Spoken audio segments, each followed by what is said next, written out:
कहाँ से कमी रह गई कि आप लोगों की सुनवाई नहीं हो पाई अभी? कहीं न कहीं पीड़ा हम लोगों की भी होती है। सौतेला व्यवहार अगर हो रहा है तो हर चीज को आप पिछले 70 साल में अगर आप डालेंगे जो गर्व से बोल सके कि पिछले 10 सालों में अरे कि भदोही 500 सालों का कलंक अभी तो छूटा, अभी महीने पर भी नहीं हुआ ठीक से। ठीक है, पूछा जाए अपने बच्चों को उच्च शिक्षा कहाँ पे कराएंगे, लेकिन आपके जिले में क्या जी अभी नहीं है। स्थानीय प्रतिनिधि होने से, बाहरी प्रतिनिधि होने से जो है निश्चित रूप से जो यहाँ का रहने वाला होगा उसकी पीड़ा, बड़े भाई थे डॉक्टर आशुतोष सिंह, इस समय कार्यकर्ताओं का अनसुना किया जा रहा है, उनका कम सुना जा रहा है। सौम्यता, शुचिता, पारदर्शिता, आप शुद्धिकरण करते हैं क्या उसको लाके? भगवान राम के मर्यादा के ऊपर टिप्पणी करना। गुटबंदी किए कुछ लोग उधर। पिछले 5 सालों का जो समय बीता है इसमें आपके सांसद का कार्यकाल कैसा रहा? इस सवाल आपसे पूछे जाएंगे कि नहीं, मैं ये पूछ रहा हूँ। मान बताइए पिछले 5 साल में किसी कार्य का जिक्र कर दीजिए, किसी एक काम की आप गिनती करा सकते हैं जो जिले में 5 साल में आया हुआ हो?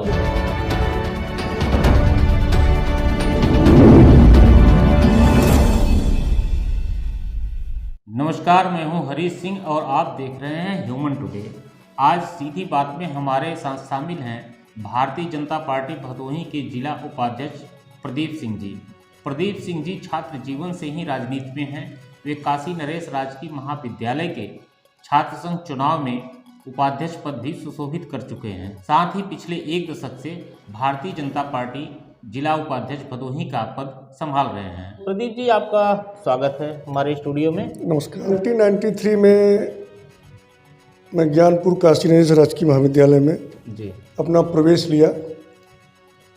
कुछ दिन के बाद से ही विद्यार्थी परिषद के संपर्क में एक हम लोगों के बड़े भाई थे डॉक्टर आशुतोष सिंह, इस समय भोपाल IIT में जो है डायरेक्टर हैं।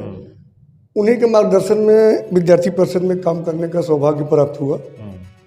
महाविद्यालय का परिसर प्रमुख से लेकर सह जिला प्रमुख, विद्यार्थी परिषद का जिला प्रमुख, फिर विद्यार्थी परिषद के बैनर तले 1996 में छात्र संघ का उपाध्यक्ष चुनाव लड़ा, जीता भी। इसके बाद युवा मोर्चा, भारतीय जनता युवा मोर्चा में 2004 में सीधे संगठन ने हमको जिलाध्यक्ष के पद पर आसीन किया, काम किया गया। इसके बाद 2014 से आज तक मैं भारतीय जनता पार्टी का जिला उपाध्यक्ष के रूप में काम कर रहा हूं और मैं अपने कार्य से संतुष्ट हूं। हमको लगता है संगठन भी। आप संगठन से काफ़ी दिनों से जुड़े हुए हैं जी, तब से लेकर अभी तक के संगठन में आपने क्या बदलाव देखा? देखिए, जो देश की, प्रदेश की, समाज की बुराइयां हैं उसको दूर करने के लिए कहीं न कहीं जो आजकल समाज में चर्चा हो रही है कि कार्यकर्ताओं का अनसुना किया जा रहा है, उनका कम सुना जा रहा है, मैं इस चीज़ से सहमत नहीं हूँ। समाज की जो बुराइयां हैं, जो समाज की कुरीतियां हैं, उसको दूर करने के लिए पहले हमको सत्ता में आना होगा। सत्ता में आने के बाद पहले उन बुराइयों को दूर करके निश्चित रूप से भारतीय जनता पार्टी कार्यकर्ता विशेष पार्टी है, अपने कार्यकर्ताओं का ध्यान रखेगी। सत्ता में आने के लिए आप, जैसे भारतीय जनता पार्टी कही जाती है कि ये सौम्यता, शुचिता, पारदर्शिता और संस्कारों की पार्टी है ना? तो सत्ता में आने के लिए तो मैं देखता हूँ किसी को भी पार्टी में ले लेंगे, कोई भी अपराधी हो, कोई भी जो है अराजक तत्व हो, आप शुद्धिकरण करते हैं क्या उसको लाके? समता में आ जाता है वो फिर। सठे साठे समाचरे। भगवान राम को भी ऋषियों मुनियों को मुक्त करने के लिए अस्त्र और शस्त्र का प्रयोग करना पड़ा था। राष्ट्रों के लिए किए थे ना। तो जो समाज में जो है उनको समाज में जो कुरीतियां हैं, समाज में जो और राजनीतिक दल हैं, निश्चित रूप से भगवान राम के मर्यादा के ऊपर टिप्पणी करना किसी राक्षसी प्रवृत्ति से कम नहीं है। तो इन सबको ठीक करने के लिए पार्टी को करने के लिए मतलब उन्हें अपनी पार्टी में ले आया ताकि वो टिप्पणी करना बंद करके जय श्री राम शुरू कर दें, यही होता है। अगर हमारे दल में आके उनको शुद्धिकरण का आभास होता है। जिले की ही बात करते हैं, जिले की राजनीति की बात करते हैं। आप जिला उपाध्यक्ष के पद पे हैं जी। संगठन में मैं देखता हूं कि पिछले कार्यकाल में विनय श्रीवास्तव जी थे जी। तो काफ़ी गुटबंदी का माहौल था, है ना।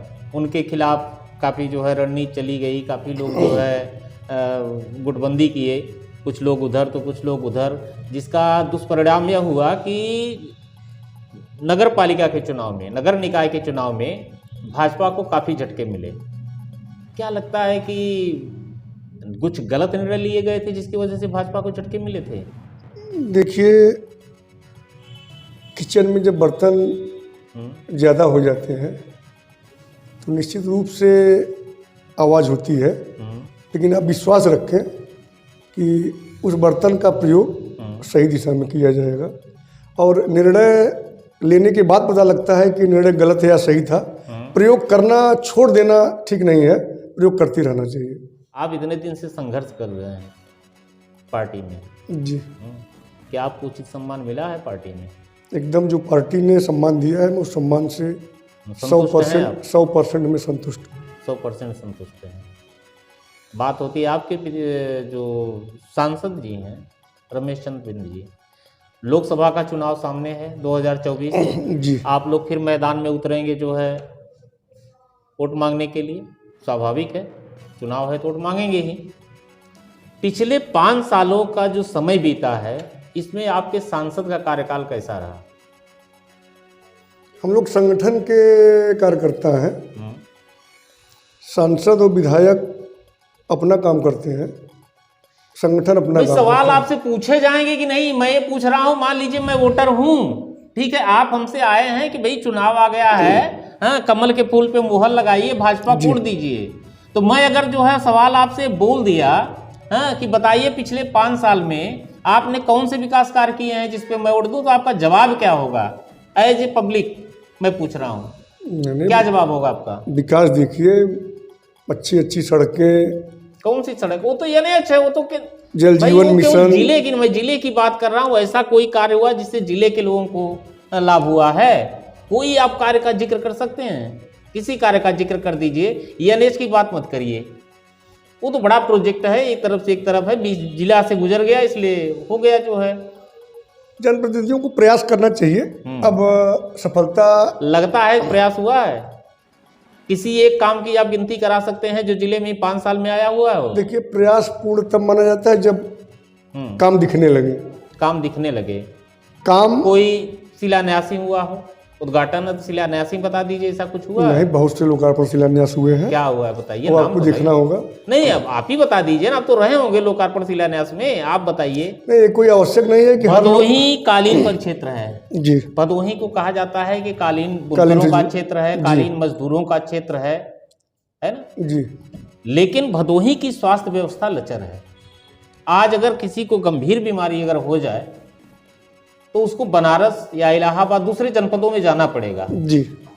और जो गरीब है, जो सक्षम नहीं है, मजदूर है, जिसकी रोजी रोटी मुश्किल चल रही है, वो दूसरे जिले में जाके कैसे अपना इलाज कराए, अपने परिवार का इलाज है? आपके जिले की स्वास्थ्य व्यवस्था जो है, क्या आप उससे संतुष्ट हैं?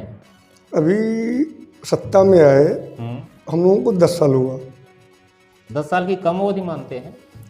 50 सालों में स्वास्थ्य व्यवस्था हो या शिक्षा व्यवस्था हो इतनी लचर हो चुकी थी कि इसको ठीक करने में मैं दावे के साथ कह सकता हूं कि आज आप जितने भी सरकारी अस्पताल हैं वहां जाके आज के 10 साल पहले और 10 साल बाद में आमूलचूल परिवर्तन आपको देखने को मिलेगा। डॉक्टर आपको 24 घंटे इमरजेंसी में या अपने वार्डों में मिलेंगे। ये बदलाव आया है, निश्चित रूप से बदलाव आया है। पहले डॉक्टर ही नहीं मिलते थे, सिर्फ सरकारी अस्पताल रेफर सेंटर हो गए थे, लेकिन अब आपका इलाज होता है। हाँ, अभी 100% जो गंभीर बीमारियां हैं उस पर अभी हमारा जनपद पूर्ण रूप से आत्मनिर्भर नहीं हो सका है। आप केएनपीजी के जो है छात्र रहे हैं, वहाँ पर राजनीति भी आपने किया है और आप छात्र संघ के उपाध्यक्ष भी रहे हैं। केएनपीजी को विश्वविद्यालय की दर्जा देने की मांग काफ़ी दिनों से उठ रही है, कहाँ से कमी रह गई कि आप लोगों की सुनवाई नहीं हो पाई अभी तक? इस सवाल में आपके निश्चित रूप से दम है और कहीं न कहीं पीड़ा हम लोगों की भी होती है। प्रदेश का सबसे पुराना महाविद्यालय है प्रत्येक सब्जेक्ट से पीजी है और हर सब्जेक्ट से शोध भी होता है। इसको विश्वविद्यालय बहुत पहले हो जाना चाहिए था। निश्चित रूप से अगर ऐसा नहीं हुआ है तो यह महाविद्यालय के साथ सौतेला व्यवहार है। सौतेला व्यवहार अगर हो रहा है तो किसकी कमी मानते हैं आप इसको? कहाँ से? जनप्रतिनिधियों की कमी है कि अपनी आवाज़ नहीं उठा पाए? किसकी कमी है? या सरकार की कमी है कि ध्यान नहीं दे रही है? अब देखिए, बताए वही ना कि जो सरकारें पिछले 70 सालों तक शासन की, हर चीज को आप पिछले 70 साल में अगर आप डालेंगे तो इसी 70 साल में कुछ साल जो है अटल बिहारी वाजपेयी का भी, इसी साल में कुछ साल मोदी जी का भी है। ये 70 साल वाला जुमला मुझे समझ में नहीं आता है। अगर खाई क्या है आप मांगेंगे? भदोही में आप केवल जो है राम का मंदिर बन गया, इस पे आप वोट मांगेंगे? काशी विश्वनाथ विवाद चल रहा है, उस पे हमें जीत मिल रही है, उसका वोट मांगेंगे? राम मंदिर या बन मथुरा वोट मांगेंगे? आप भदोही में कुछ विकास की चर्चा कर सकते हैं? भदोही में विकास जो गर्व से बोल सके कि पिछले 10 सालों में ये हुआ है। हरीश जी, आपने कहा कि सिर्फ राम मंदिर बन गया, इसी के नाम पर वोट मांगेंगे? ये निश्चित रूप से यह बहुत छोटा मुद्दा नहीं था। नहीं, बहुत बड़ा मुद्दा था। पूरे हिंदू समाज के ऊपर माथे पर कलंक का टीका था। हिंदू समाज, मैं मानता हूँ पूरे भारतीय समाज पे, पूरे भारतीय समाज भारत पर के सम्मान की बात थी। ये माथे पर कलंक था, बिल्कुल, जिसका धुल जाना निश्चित रूप से बहुत बड़ी उपलब्धि है। और इसको ही अगर समाज में लेके फेस किया जाए तो यह कम उपलब्धि नहीं होगी। नहीं, आप ये बताइए कितने साल तक इसको लेके फेस करते रहेंगे? हर चुनाव इसी पे लड़ा जा रहा है। तो अरे 500 सालों का कलंक अभी तो छूटा, अभी महीने पर भी नहीं हुआ ठीक से। ठीक है, वो भी है, लेकिन आप भदोही में अगर विकास की बात करें तो स्वास्थ्य को लेके, शिक्षा को लेके कौन से ऐसे कार्य किए हैं जिनका आप जिक्र कर सकते हैं? आपके इन 10 साल के सरकार में कुछ हुआ है? नहीं, शिक्षा आप जाके प्राइमरी विद्यालयों में देखिए। अरे प्राइमरी विद्यालय, आपको उच्च शिक्षा अगर आपको ग्रहण करनी है, अगर आपसे पूछा जाए अपने बच्चों को उच्च शिक्षा कहाँ पे कराएंगे, जिले में कोई संस्थान बता सकते हैं? दूसरे प्रदेश में जाना पड़ेगा, दूसरे जिले में। स्वाभाविक रूप से प्रयागराज में है, बनारस में है, लेकिन आपके जिले में क्या? जी अभी नहीं है, और प्रयास किया जा रहा है कि इस कमी को भी बहुत जल्द आगामी इस लोकसभा चुनाव के बाद निश्चित रूप से आपको जनपद में medical college, engineering college, veterinary college already घोषणा हो गई है। ज्ञानपुर में उसकी ज़मीन भी अधिग्रहण की जा रही है।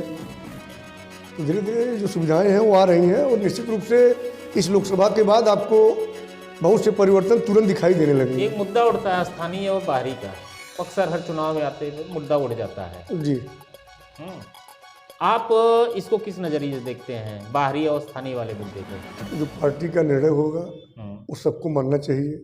क्या इससे फर्क पड़ता है कि स्थानीय प्रतिनिधि होने से, बाहरी प्रतिनिधि होने से जो है विकास पे कोई प्रभाव? तो निश्चित रूप से जो यहाँ का रहने वाला होगा उसकी पीड़ा, उसकी भौगोलिक जो देख रेख की क्षमता है वो ज़्यादा होगी, तो कुछ न कुछ परिवर्तन तो होता ही है। होता है। ये थे हमारे भारतीय जनता पार्टी के जिला उपाध्यक्ष प्रदीप सिंह जी। कई मुद्दों पे आपसे सार्थक चर्चा हुई। फिर हम अगली कड़ी में मिलेंगे किसी और के साथ। नमस्कार, धन्यवाद। आप देखते रहिए ह्यूमन टुडे, और प्लीज़ हमारे चैनल को सब्सक्राइब अवश्य करें। धन्यवाद।